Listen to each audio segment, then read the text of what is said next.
Everyone, good morning and welcome to my another mini vlog. তো আশা করি এতক্ষণে তো তোমরা সবাই বুঝে গেছো আমরা জয়পুর গেছিলাম। তো এখন জয়পুর থেকেই আমরা ট্রেনে করে সবাই বাড়ি ফিরছি।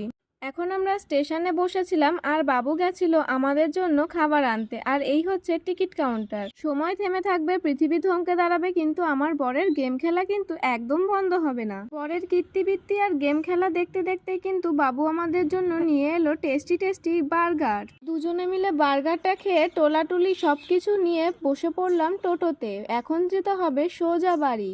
এ বাবা, আমাকে সবাই টোটোতে বসিয়ে কোথায় চলে গেল, আর আমি বেচারা স্টেশনের দিকে তাকিয়ে বসে আছি। দেখো দেখো, দাদুটা কি সুন্দর বাইক চালাচ্ছে, আর বাইরের ভিউটা কত সুন্দর। আমার তো আর বাড়ি যেতেই ইচ্ছা করছে না, মনে হচ্ছে এখানেই বসে থাকি। যাই হোক, যাওয়ার পথে গোলাপ জামুন খেতে ইচ্ছা করলো, তাই সবাইকে বলায় গোলাপ জামুন খাওয়ালো। তো বন্ধুরা, আমরা এখন আম মাখা খেতে থাকি, তোমরা ভিডিওটা দেখতে থাকো। বাই।